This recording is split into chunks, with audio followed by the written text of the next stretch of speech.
ನಮಸ್ಕಾರ ಸ್ನೇಹಿತರೆ, ಯೂತ್ಫುಲ್ ಕನ್ನಡಿಗ ಚಾನಲ್ಗೆ ಸ್ವಾಗತ ಸುಸ್ವಾಗತ.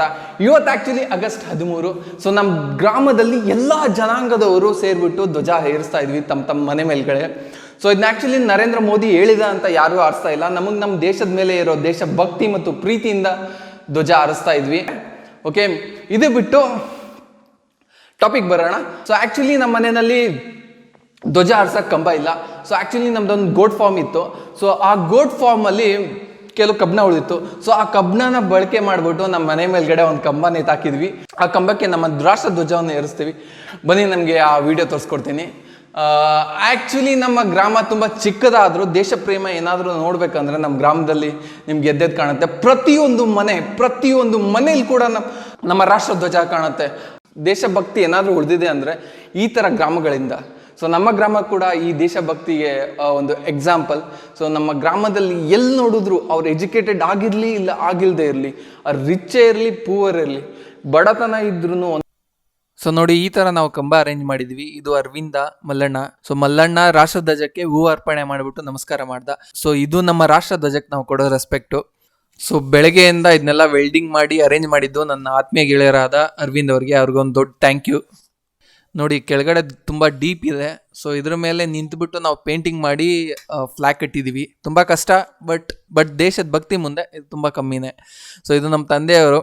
ಸೊ ಆರ್ಮಿನಲ್ಲಿ ಡೈಲಿ ಸಲ್ಯೂಟ್ ಮಾಡಿ ಅಭ್ಯಾಸ. ಇವಾಗ ಪ್ರಾಕ್ಟೀಸ್ ಮಾಡ್ತಾ ಇದ್ದಾರೆ. Okay, fun A part. So ಇಲ್ಲಿ ನೋಡಿ, ಒಂದು ಚಿಕ್ಕ ಹುಡುಗ ಬಾವುಟ ಇರಿಸ್ತಾ ಇದ್ದಾನೆ ನಮ್ಮ ಹಳ್ಳಿನಲ್ಲಿ. ಇವರು ಆ್ಯಕ್ಚುಲಿ ನಮ್ಮ ರಿಲೇಟಿವೇ. ಸೊ ಇಷ್ಟು ಚಿಕ್ಕ ಹುಡುಗ ಆದರೂ ಕೂಡ ದೇಶದ ಮೇಲೆ ಇರೋ ದೇಶಭಕ್ತಿ ನೋಡಿ. ಸೊ ಅದು ಇಂಪಾರ್ಟೆಂಟು. ಇವತ್ತು ನಮ್ಮ ಗ್ರಾಮದಲ್ಲಿ ಎಲ್ಲಿ ನೋಡಿದ್ರು ಬರೀ ನ್ಯಾಷನಲ್ ಫ್ಲಾಗೇ ಕಾಣೋದು. ನೋಡಿ, ಇಲ್ಲೆಲ್ಲ ಎಷ್ಟು ಫ್ಲಾಗ್ ಹಾರಿಸಿದ್ದಾರೆ. ಸ್ನೇಹಿತರೆ, ಯಾರು ಹೇಳಿದ್ರು ಸಿಟಿನಲ್ಲಿ ಎಜುಕೇಷನ್ ಜಾಸ್ತಿ ಅಂತ? ಸಿಟಿನಲ್ಲಿರೋ ಎಷ್ಟು ಅನ್ಎಜುಕೇಟೆಡ್ ಪೀಪಲ್ ಯಾರಿಗೂ ಇಲ್ಲ. ತಮ್ಮ ದೇಶದ ಮೇಲೆ ಇರೋ ಪ್ರೀತಿ, ಪ್ರೇಮ, ಭಕ್ತಿ ಇಲ್ಲ ಅಂದರೆ ಅವ್ನು ಯಾವನು ಎಜುಕೇಟೆಡ್ ಆಗೋದೇ ಇಲ್ಲ. ನಮ್ಮ ಹಳ್ಳಿ ನೋಡಿ ಬನ್ನಿ, ಪ್ರತಿಯೊಂದು ಮನೇಲಿ ಕೂಡ ನಿಮಗೆ ಬಾವುಟ ಕಾಣುತ್ತೆ. ನೀವೆಲ್ಲ ಸಿಟಿನಲ್ಲಿ ಇರ್ತೀರಾ, 24 hours ಮನೇಲಿ AC ರನ್ ಆಗ್ತಾ ಇರುತ್ತೆ. ಯಾಕಂದ್ರೆ ನಿಮ್ಗೆ 24 hours ಕರೆಂಟ್ ಇರುತ್ತೆ. ಎಲ್ಲಾದ್ರೂ ಹೋಗ್ಬೇಕಂದ್ರೆ 5 minutes ಹೋಗ್ತೀರಾ ಬರ್ತೀರಾ, ಯಾಕಂದ್ರೆ ಫಸ್ಟ್ ಕ್ಲಾಸ್ ಆಗಿರೋ ರೋಡ್ ಇರುತ್ತೆ. ಸೊ ಮನೆಗೆ 24 hours ವಾಟರ್ ಸಪ್ಲೈ, ಯಾವುದೇ ಸಮಸ್ಯೆ ಇಲ್ಲ. ಕೂಲಾಗಿ ಚಿಲ್ಲಾಗಿ ಬಿಂದಾಸ್ ಆಗಿರ್ತೀರ. ಒಂದು ಬಾರಿ ನಮ್ಮ ಹಳ್ಳಿಗೆ ಬಂದು ನೋಡಿ, ಬೆಳಗ್ಗೆ 6 ಗಂಟೆ ಕರೆಂಟ್ ತೆಗೆದ್ರೆ ರಾತ್ರಿ 7-8 ಗಂಟೆ ಕರೆಂಟ್ ಕೊಡ್ತಾರೆ. ಕುಡಿಯೋಕೆ ನೀರಿನ ವ್ಯವಸ್ಥೆ ಇಲ್ಲ. ಕೆರೆನೋ ಬಾವಿನಲ್ಲೋ ಹೋಗ್ಬಿಟ್ಟು ನೀರು ತೊಗೊಂಬಂದು ಫಿಲ್ಟ್ರು ಆಗದೆ ಇರೋ ನೀರು ಕುಡಿದ್ಬಿಟ್ಟು ಹೊಟ್ಟೆ ಕೆಡಿಸ್ಕೊಂಡು ಬಡ್ದಾಡ್ತಿರ್ತಾರೆ.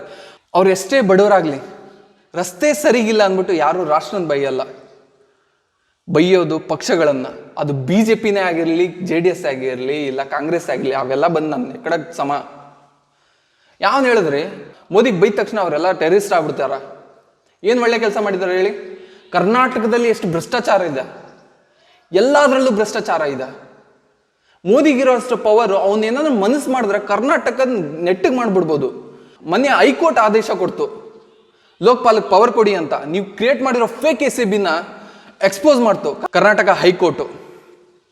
ಸೊ ಇಷ್ಟೊಂದು ಕರಪ್ಟ್ ಆಗಿದೆ. ಸೊ ಆದರೂ ಕೂಡ ನಾವು ನಮ್ಮ ದೇಶನ ಬಿಟ್ಕೊಡಲ್ಲ. ಯಾಕಂದರೆ ನಮ್ಮ ದೇಶಕ್ಕೋಸ್ಕರ ನಾವು ಪ್ರಾಣನೇ ಕೊಡ್ತೀವಿ.